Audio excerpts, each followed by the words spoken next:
very smelly. So I didn't want to do it, and I got really disturbed. While I was going through the questions, I saw a whole lot of questions on inclusive growth.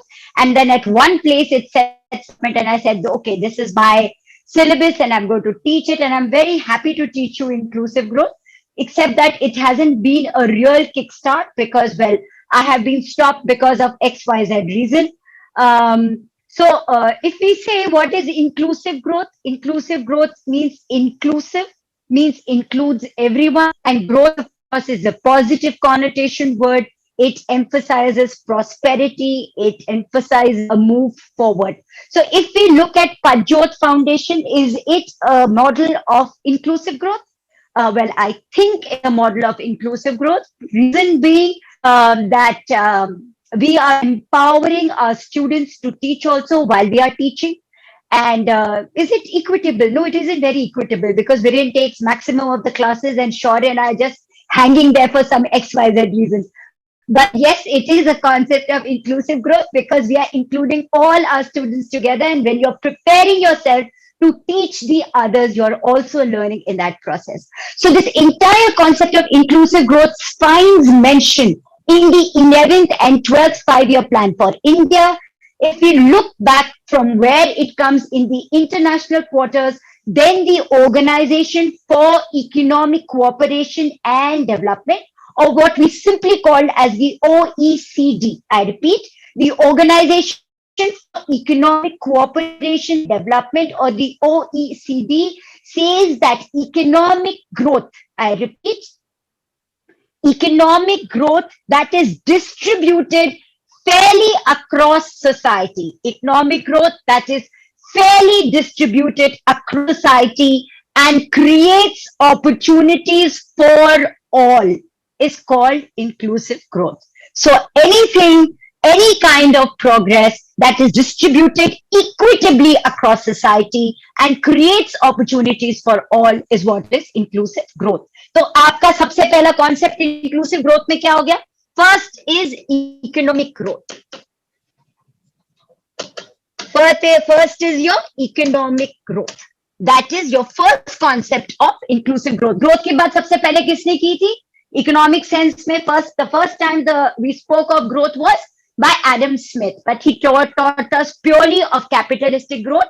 And so here we are moving a step forward where we say that capitalistic growth, or in terms of economic capitalism, is not the only way in which we should look at growth. Also have other social and environmental parameters. I will just write that for you on the board so that it clarifies your notion. But for now, we are going to say that inclusive growth is a kind of economic growth that is distributed fairly across society,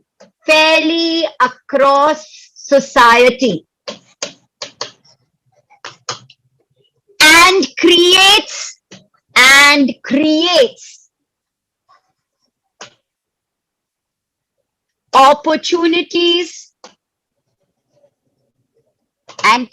opportunities for all. तो किसने कहा? इसको OECD ने कहा. All right. So broad, shared, and what is called the pro-poor growth. It is also called the broad-based, shared, and pro-poor growth. Model of economic growth. Right? So when Adam Smith spoke of growth in terms of economics, he talked about the capitalistic growth. So he only talked in terms of money. But now the perspective is that capital alone cannot sustain growth long term. We need to look at parameters of social, that is the societal, and the environment, and hence sustainable development. So capital alone cannot be treated as growth. So if a country becomes richer and richer, it doesn't mean that it is moving along the concept of inclusive growth. In fact, it is said percent of India's population has 70% of its capital or owns 70% of its capital. So if it says that a country is getting richer and richer with an inequitable distribution of wealth, it cannot be equated in inclusive growth. What is inclusive growth? Is the greatest good of the greatest number. ये किसका concept है? Anybody philosophy? All students should read one basic book of philosophy if you want to be a good writer, if you want to be able to correlate. So you look back, there were no subjects. There was nothing like physics, chemistry, math, psychology, nothing. There wasn't either. There's only one subject, and that was philosophy. And so there are various schools of philosophy. So one is the hedonistic philosophy or the utilitarian concept of philosophy, which is the greatest good of the greatest number is our guiding force in life. And then of course there is the Jainism, which says वो जो एक elephant है और 6 blind men है और जो elephant का हिस्सा कह देख लेता है वही कहता है यही reality है. तो मैं अगर आपको आज inclusive growth पढ़ा रही हूँ इसका मतलब ये मेरा concept of inclusive growth है. You can have your own concept of inclusive growth, but somewhere all those 6 must be like the Venn diagram, कुछ common area छूते होंगे वही reality हो जाता है. So it is always said that reality is relative, and that is why a schizophrenic's reality is as real as that of a normal person. Maybe it's even more real. How do we know that? Don't write that in your answer. Okay. So it is the greatest good of the greatest number is what we are talking of in inclusive growth. Now, what does inclusive growth mean? That it creates that the economic growth creates. What does it create? Employment. It creates employment and reduces poverty. It creates employment. The economic growth becomes inclusive when it creates employment and reduces poverty. Point number 1. Point number 2. It gives access to, having access to essential services like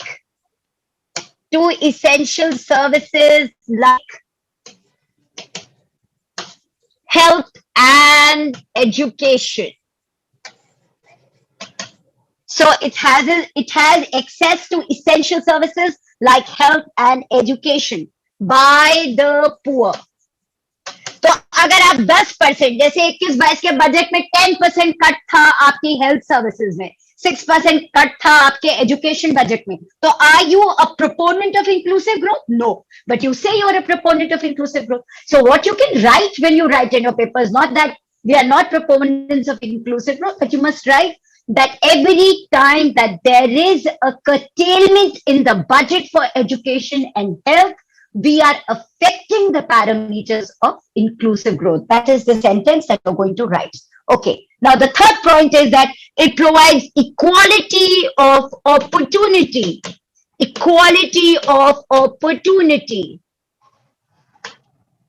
Empowering.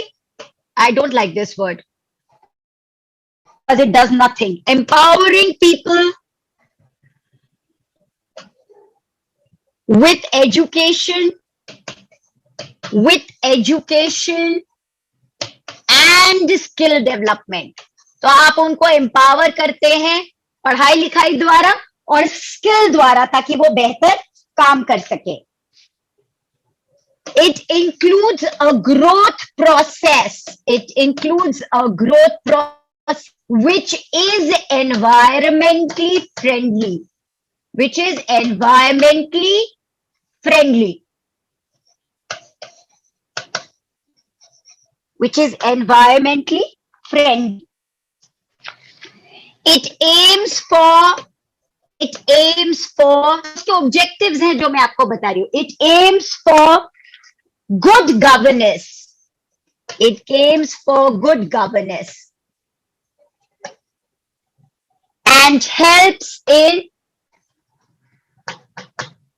creation or gender sensitive society. तो वो आपसे पूछेंगे क्या Bharat inclusive growth की पथ पर चल रहा है, आपको हाँ ही कहना पड़ेगा भाई, क्योंकि we are doing everything. We are doing national skill programme, we are doing प्रधानमंत्री जन धन योजना, we are doing Ujjwala Yojana, we are doing Ujala Yojana, we are doing everything possible. We are on the growth we are on the path of inclusive growth, but we have to qualify our remarks. Whenever we write such an answer, we have to say that yes, it is a policy that we must include in our development programs, the concept of inclusive growth. However, and when you write however, तब उसके बाद आप सारी बुराइयां लिखिएगा अच्छी तरह से, और फिर लिखिएगा कि इसको भी हम सुधार रहे हैं. क्यों, कैसे, वो आपके इतने सारे डेवलपमेंट प्रोग्राम है उसके द्वारा. So that is the way your answer on inclusive growth is going to go, and the chances of you getting it as a question are very very high, because this government really wants to tell the world what it is doing for its own citizens, which is not much. Anyways, so now we go into the concept of equity, growth, inclusive growth. What does include? So what are the elements of inclusive growth? The elements of inclusive growth include skill development. They also include, मैं यहाँ inclusive growth को IG लिख रही हूँ. It includes skill development. It includes financial inclusion. What does it include? It includes financial inclusion. It includes technological advances. It includes technological advancement. All right? It includes economic growth. पैसा नहीं होगा तो कुछ भी नहीं हो सकता. Economic growth. Then it includes social development. So we need more women empowerment, which will never happen. Social development. And it will also include what is called, so this is 1, this is 2, this is 3, this is 4, this is 5, and it will also include sustainable oblique environmental development. So these are the elements of inclusive growth. ये diagram याद कर लीजिएगा. It will be very easy for you to put cut for your 150-word answer. Skill development, financial inclusion, technological advancement, economic growth, social development, and sustainable development or environmental development. Once you have read that and done it, now we go to we will take the elements one by one. So the first one is, first element of inclusive growth जो मैंने आपको बताया है, वो include करता है skill development.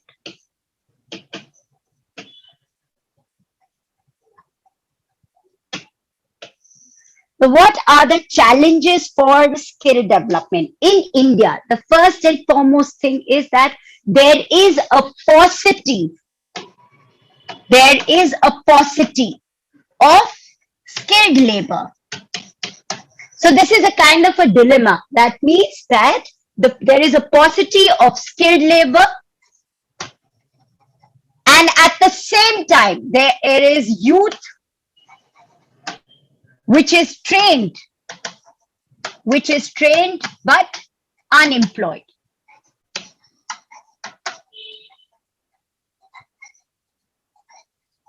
तो एक तरफ तो भारत में कमी है स्किल्ड लोगों की, जो स्किल रिक्वायर्ड है प्रोफेशन के लिए वो एग्जिस्ट नहीं करता, और दूसरी तरफ यूथ है जो कहता है कि मेरे पास डिग्री है पर उसके पास कोई काम नहीं है. Now why is this gap existing between the demands of the market and what we have in our skilled quota? The discrepancy is twofold. One, the degrees are not up to the mark. So even if you have done a BA course, say from of the back and beyond universities where education never happened, and so there has been what is called a loss in learning, either due to COVID or previously because there is a culture of children cheating in their classes, cheating in the universities to pass exams. So we do not have the level of educational institutions that can impart the skilled education required for the service sector. Point number two, therefore, the skilled labor which claims it has a degree but will remain unemployed because they are not up to the mark. So this is a challenge. What does it mean? Result in? It results in what is called as NEET. अब NEET को क्या मतलब है? NEET का मतलब है non employment of conventionally trained youths. So maybe you have a BA degree or a BSc degree, but it has no relevance in the IT sector because you're not trained for it. So there is a gap between the demand and supply so far as Skill India is concerned. So there is a gap between demand and supply of skilled labor in India. That is your first point. So 30% of the youth, 30% of the youth are either educated but cannot find employment or are not educated. So overall, they are what is called unemployed. All right. So 30% of the youth population in India is unemployed, and the UNO says, क्योंकि 2011 के बाद India ने employment की statistics निकालने की कोशिश नहीं करी. It hasn't had the survey which is required for that.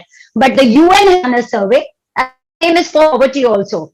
But the UNO has done a survey, and it says that by 2030, 47% of the youth of our country will not be able to get into gainful employment. I repeat, will not be able to get into gainful employment because of the lack of skill. All right? Or a chasm between, or a space between the demand and the supply of the market. That is what the UNICEF, in fact, UNO की body जो UNICEF है, उसने ये claim किया है कि by 2030, 47% of our youth will be unemployed. The average age for our, and although India is endowed with a huge youth population, so the average age of an Indian is considered to 28 years. That you will read repeatedly, no matter which article you read. So that way, we are very lucky. But this demographic are not being utilized by the country because of many reasons, which we'll be talking of later. Now we come to the concept of financial inclusion.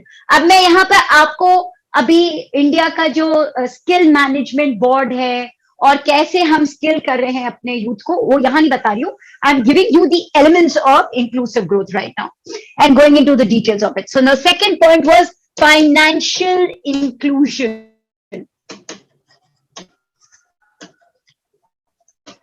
Financial inclusion क्या क्या include करता है?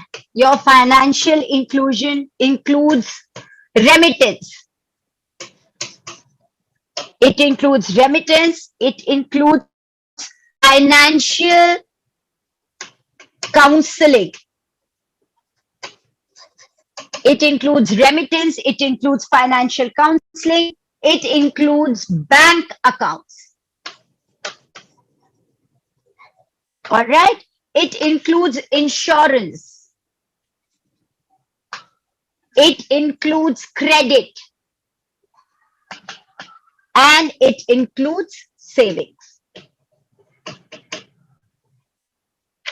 Financial inclusion includes the concept of remittance, financial counseling, bank accounts, insurance, credit, and saving. So when we say that a country is becoming financially inclusive, we mean to say that a great number of people or a large part of its population has bank accounts which are dealing with savings. It's a simple thing. And in this area, India has made rapid progress in these coming years, especially from 2015 onwards, when we had started the entire concept of Aadhaar, and then we had started the concept of saving bank account under various schemes of the government of India. So it is necessary to encourage saving, which initiates a virtuous cycle of economic development. तो financial inclusion में अगर आप पैसे अंदर डालते हैं bank account के अंदर और आपको अच्छा you get good counselling out of that, your bank account to furnish some amount of insurance guarantee to you according against the savings in your account. You might also get credit, and when you're in a financial crisis, these savings can help you to overcome the crisis at that time. Now, for us in urban areas, this seems like a very easy thing to do. But think about the people in rural areas who really do not have these bank accounts. And so the government shifted its focus of attention from having bank accounts for villages. It started going to the households and started saying that one member from the family should have a bank account. And when in COVID times, we faced very challenging situations, then the government of India put in cash deposits through direct transfer to these accounts, which were all Aadhaar based. So that really helped. अब इसमें क्या होता है, इसके द्वारा what does the government want to do? It encourages saving for the people. It encourages savings for the people and starts a cycle of virtuous development. Saving के through आप credit ले सकते हैं, आप अपने पेमेंट पे डिफॉल्ट नहीं करेंगे और आपकी ग्रोथ प्रॉपर होगी. And if you grow then naturally the country will also grow. इसमें सबसे अच्छा काम कौन स्कीम गवर्नमेंट ऑफ इंडिया ने किया है? इट इज कॉल्ड द प्रधानमंत्री जन धन योजना. प्रधानमंत्री जन धन योजना. They gave you what is called the RuPay debit. They gave you the RuPay debit, through which RuPay debit, and they gave you concept of micro insurance. आप कुछ पैसा पे करके आप insured हो गए, which was very important for the farmers. Then it started banking coverage of households, rather than of villages.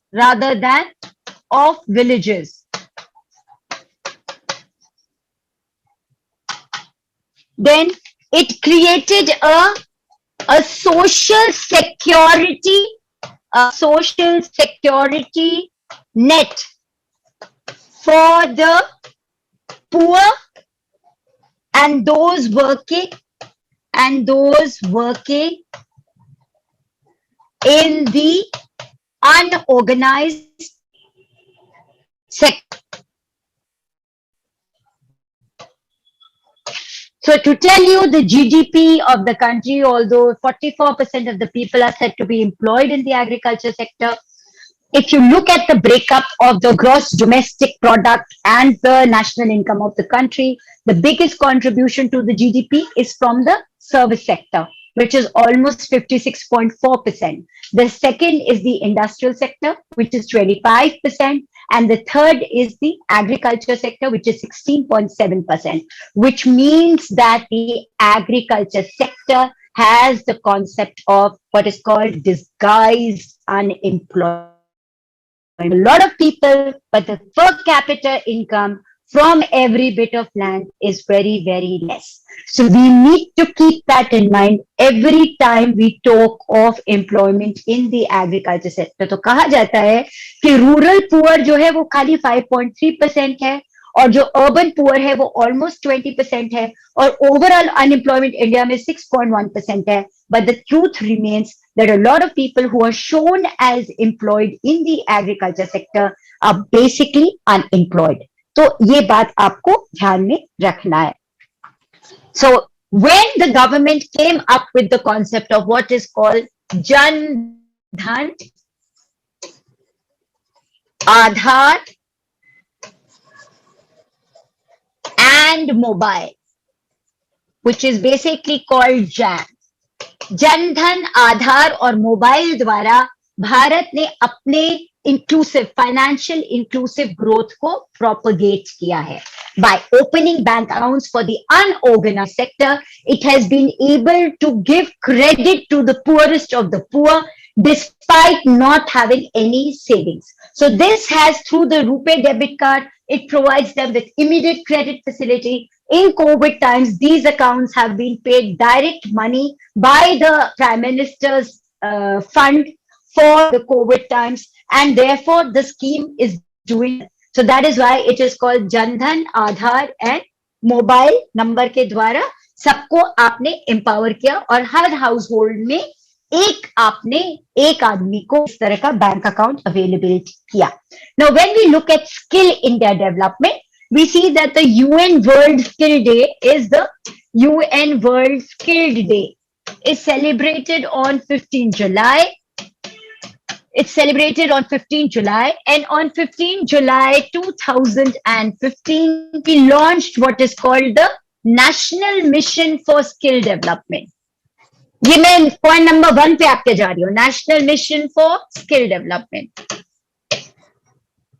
We launched what is called the National Mission for Skill Development. अब इसके द्वारा हमने क्या करने की कोशिश करी है? We have what is called the Pradhan Mantri. We have the Pradhan Mantri Kaushal. Yes, it is Kaushal. I read it several times. First, I thought it will be some other word, but it is Kaushal. It is Pradhan Mantri Kaushal Vikas Yojana. Pradhan Mantri Kaushal Vikas Yojana. All right. It aligns. What does this Pradhan Mantri Kaushal Vikas Yojana and the National Mission for Skill Development? There's also a National Board for Skill Development. Please remember that. National Board for Skill Development. ये भी हमारे यहाँ है. इन सब का काम क्या है? What do all these institutions do, or what does this scheme do? It tries to link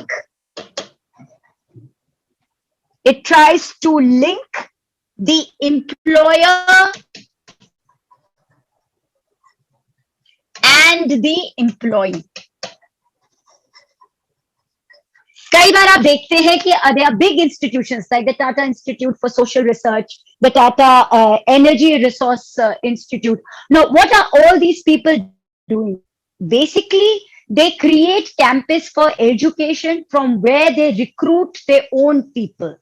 So as a campus recruitment, after that, the people are trained there and absorbed into telco. The same thing is done by Birla. So Birla has a Birla Institute of Management Technology, Birla Schools. All these institutes or all these big business houses are recruiting people or educating them and providing them with skills to be able to work in their organization. So what is National Skill Program of India trying to do? It's trying to bridge the gap between the employer and the employee. So it is trying to empower them with skills so that they can work in these offices. That is the first thing that they are trying to do.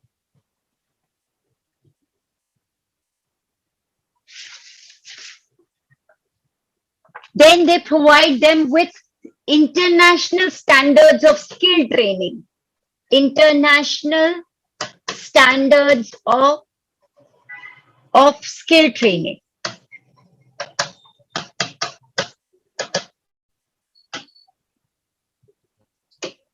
They use the present infrastructure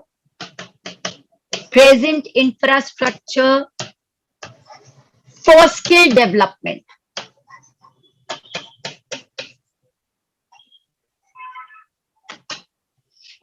They look for opportunities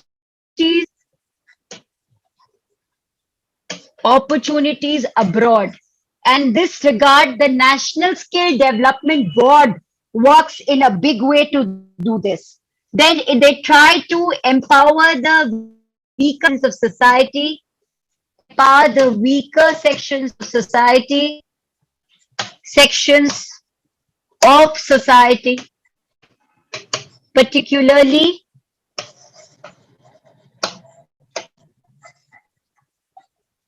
the SC and the STs, through a skill development program. Then there is something called the National Career Service. There is a National Career Service which tries to get the right skill for the right job. Right skill for the right job. ये करने की कोशिश करता है. Now we come to another parameter of inclusive growth, which is called social development.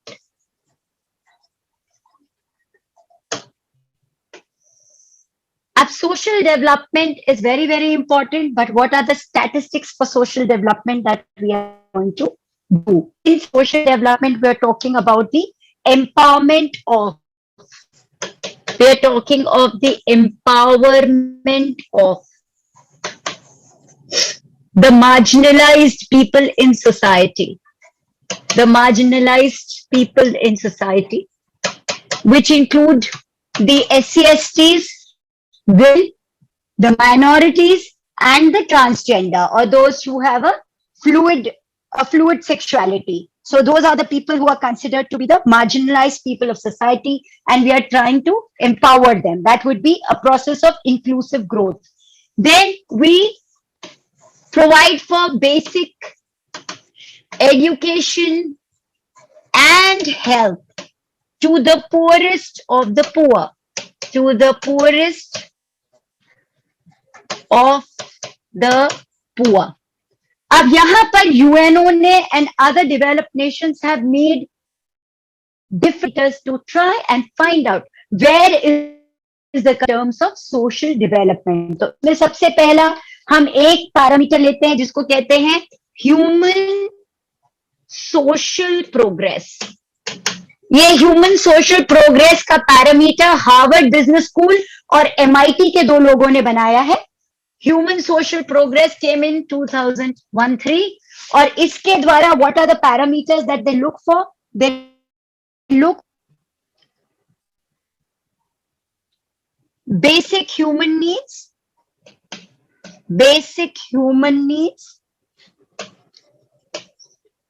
and well-being and opportunity.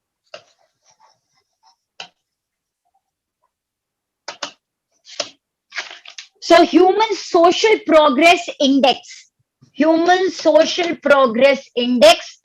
Harvard business school और MIT द्वारा बनाया गया है. वहां के दो लोगों ने, दो इकोनॉमिस्ट ने इसको बनाया और उसमें वो 3 पैरामीटर्स देखते हैं. क्या? Basic humans are being met, what is the general well being of the population, and what are the opportunities which are available to the people. अब India on human social progress, इस इंडेक्स पर, human social progress के index पर, human social progress के index पर India का क्या है? It has increase from 51.18% in 2011 to 56.8% in 2020. In 2020. इसके कहने का मतलब ये है कि हमारा average annual rate of human social progress 1.18%. 11 से लेकर 20 के बीच में we have grown at the rate of 1.18% on the parameters of well-being, on the parameters of opportunity, on the parameters of our basic need, which is not great, but चलो okay, doesn't matter. आगे चलिए तो आप और दुखी हो जाएंगे.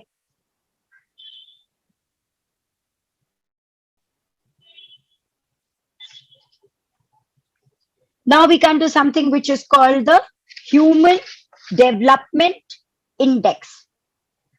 So human development index में इंडिया का क्या हाल है? Human development index.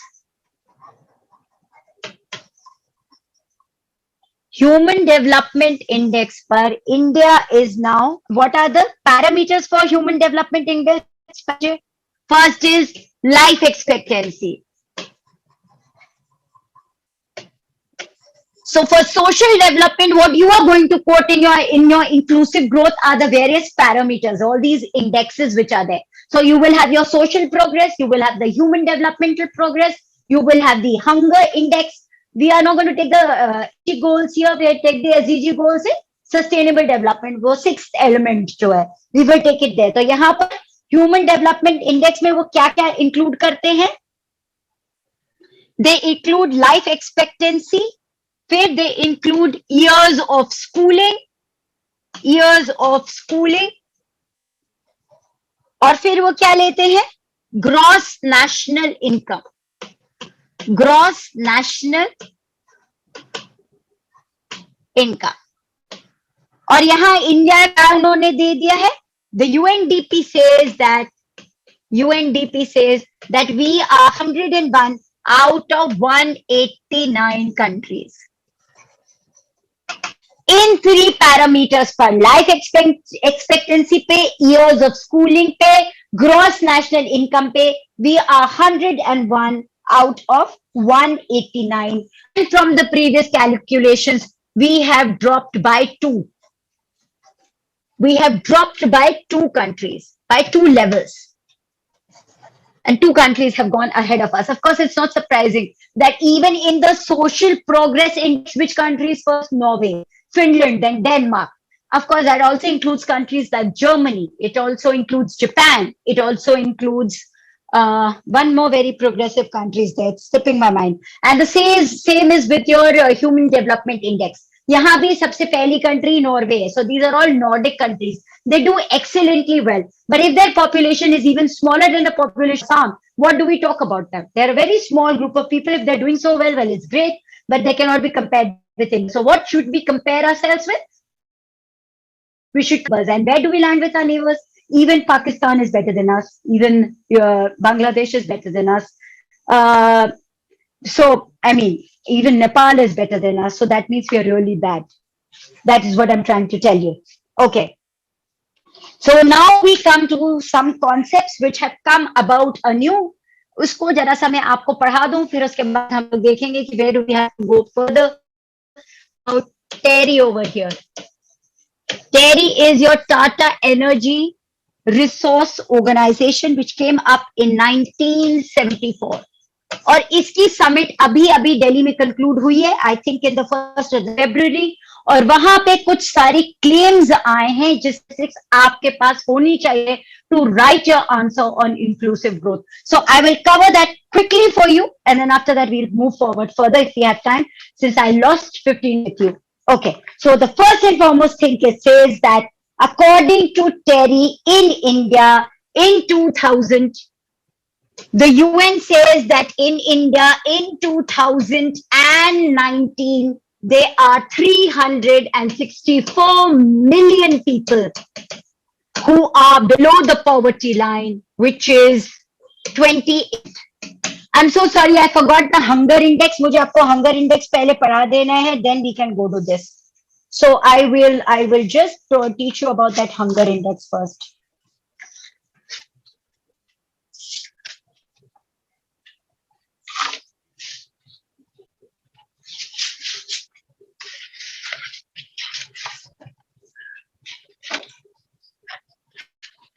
Alright, let's for now just concentrate on this. इसको देख लेते हैं पहले. Where did I write the hunger index? We'll first talk about that 360 million people, or about 28% of the population, is below the poverty line. ये कहने के बाद we will go into what TERI claims that India has progressed into.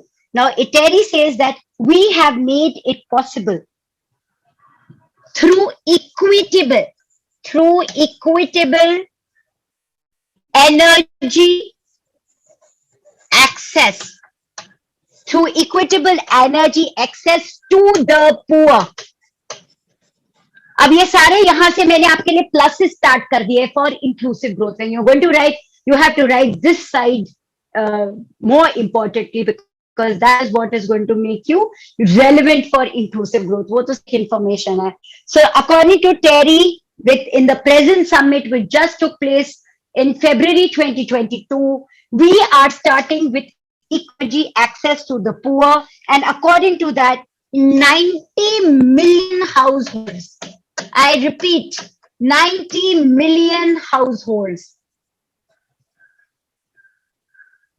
have access to clean cooking fuel. Under which Yojana? Under the Ujjwala Yojana. Under the Ujjwala Yojana. So we had saying that we have provided 90 million households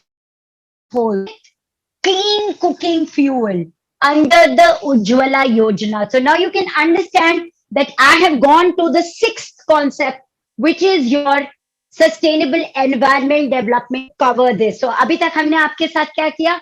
आपके साथ मैंने skill development किया, आपके साथ मैंने financial inclusion किया, और अब मैं आपके लिए सस्टेन वाले पोर्शन में जा रही हूँ because there are 6 factors in all. We'll be covering the others in a course of time, but because this seemed the most relevant and most recent, I'm trying to do it first for you. Okay, so we are saying that 90 million households have been covered with clean cooking fuel in 2022, and this is under Ujjwala Yojana. Also, farmers have set up what is called farm solar panels under what is called the PM Kusum Yojana. Under the PM Kusum Yojana, farmers have set up solar panels under the PM Kusum Yojana. और ये इन्होंने अपने लिए भी, why is it sustainable? Because they have used it and excess has been sold to the national grid, and excess has been sold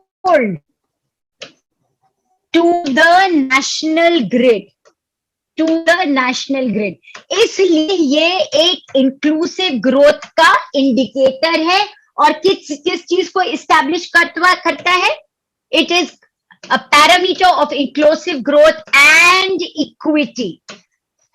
In the next class, we will tell you what is the relationship between equity and equality in terms of economic growth, and why equity is very important, particularly for a developing country like India. I will talk about it in the next time, in the next class. So it sells the surplus, and so while it promotes inclusive growth, it also ensures equity with SD, or what is called sustainable development. Then, according to this Terry, the LED bulb distribution, the LED bulb distribution scheme, LED bulb distribution scheme is Ujjala. It is called Ujjala. So the LED bulb distribution scheme Ujjala has been running for 6 years now. And after these 7 years of running, what has it resulted in? 220 billion units, 220 billion units of electricity.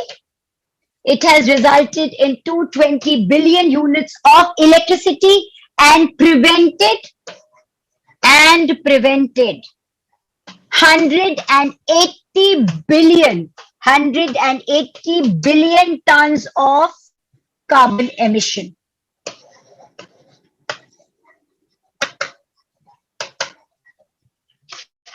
So according to Terry, after completion of 7 years, the LED bulb scheme under the Ujjwala Yojana has resulted in 220 billion units of electricity being produced and 180 billion tons of carbon emission being controlled.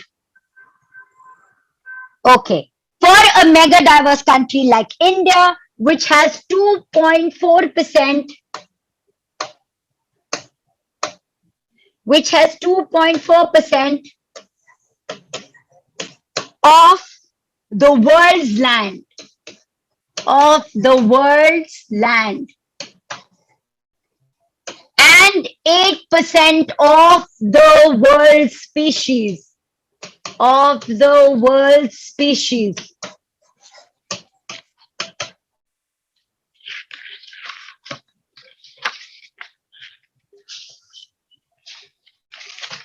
India is trying to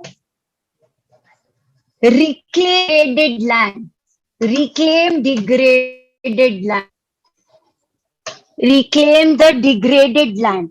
और इसने between 2015 and 2022, 11.5 million hectares, 11.5 million hectares. और क्योंकि ये statistics इतनी ज्यादा अच्छी है कि इसका सवाल आपको आएगा ही आएगा. The government always tries to put the best face forward.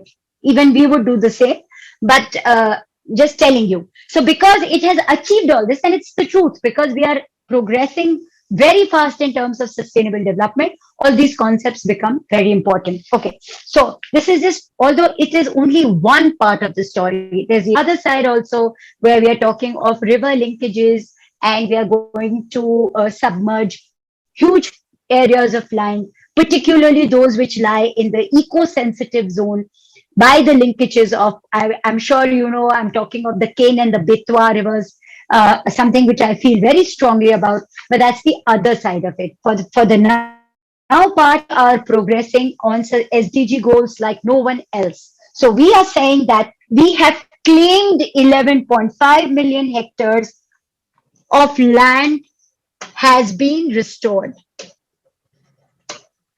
Has been restored. All right. India is on track to meet its commitment of neutrality. India is on track to meet its commitment of neutrality under the Bonn challenge. Under the BONN, Germany wala Bonn, under the Bonn challenge. Regarding no more land being degraded. So India is well on the track of reaching a neutrality for under the Bonn challenge for nation. Okay. Then of course we are committed to UNFCCC through COP26 Glasgow. COP26 Glasgow. And we are also taking the international community with us under the International Solar Alliance. International Solar Alliance of One Sun, One World,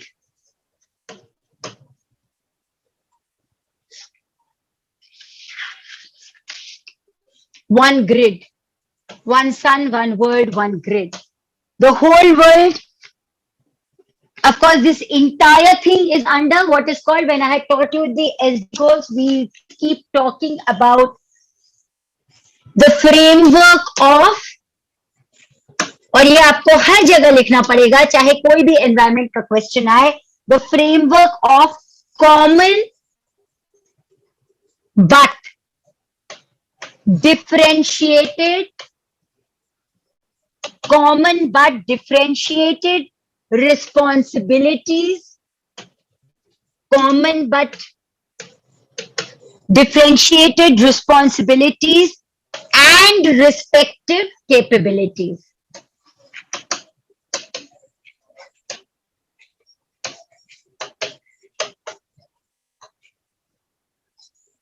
What is this? The common but differentiated responsibilities and respective capabilities?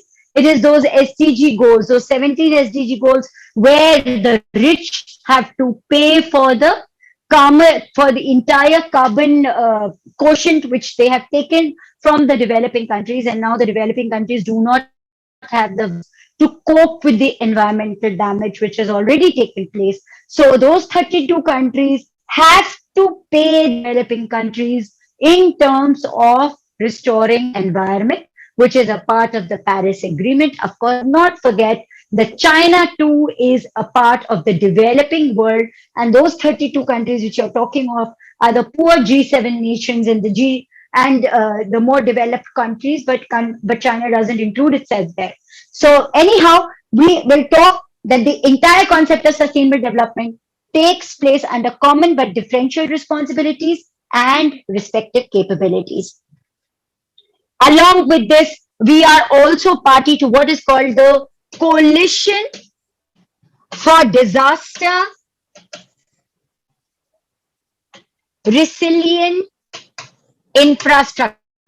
कुछ नहीं है, बल्कि हम ये कहते हैं कि जहां जो एरियाज डिजास्टर प्रोन है उनके मैनेजमेंट के लिए हमको इंफ्रास्ट्रक्चर बिल्ड करना पड़ेगा. But in COP26, what have India and England committed together? They have committed that they will work for the infrastructure. Along with this, ये तो है ही है, infrastructure for resilient island states. They say that along with the disaster prone areas, they will all work for the infrastructure for resilient island states. That is what they say. Further, the concept is of what is called the launched life, LIFE, which is lifestyle. It's called the Lifestyle for Environment Initiative. Lifestyle for Environment Initiative. So what is LIFE? LIFE is about making a lifestyle change. About making a lifestyle change.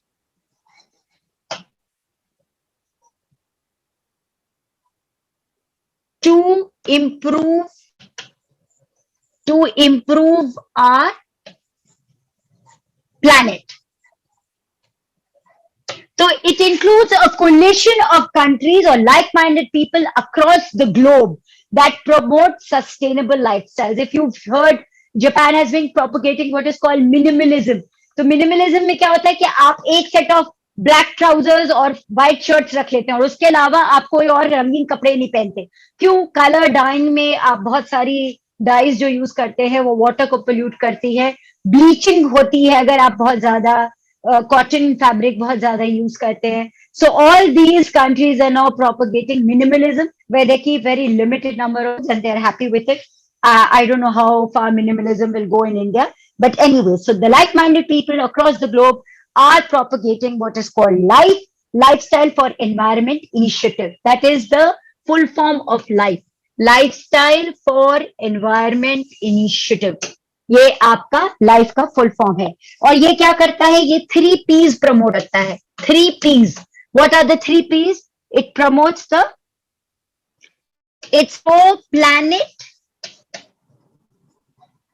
people, pro-planet people. That's what the lifestyle promotes. The lifestyle initiative promotes the 3 P's, which is pro-planet people. That is what it considers itself. So, and of course, the sustainable development concept, that the development that meets the need of the present without compromising the ability of future generations to be able to meet their own needs. So that is your Common Future 1987 Brundtland's Commission, which you should not forget. Sustainable development that meets your requirement, does not compromise the needs of your future generation. So you basically, your resource usage should be such that it is able to survive across generations. So we let planet Earth recoup itself or grow as we use its resources. So resources are limited, and therefore that is the way we should go. In fact, it is said that in future, most of the jobs which are going to be available on this planet are to do with green initiatives only. That is one of the propagations. So you have this entire concept of electrical vehicles which are coming up in a big way. Then we have, of course, technology which is making its advancement in terms of artificial intelligence, in terms of blockchain, in terms of technological enhancement in digital India. These are some of the initiatives which we need to talk of and be very clear about it conceptually, that these are the schemes which are coming and this is how it is the way forward. Now we talk about what is called the digital education, a concept which has come up in this budget. So we are saying that now we are going to have something what is called the digital university. अब Allahabad university तो पढ़ाती नहीं है, तो हम एक digital university लाएंगे, क्योंकि जो एक लॉस ऑफ एजुकेशन हो गया due to the covid situation, उसको ओवरकम करने के लिए the under the prime minister's e Vidya Yojana, the PM's ई विद्या योजना, they say they are going to set up a digital university which will work in the area of technological enhancement,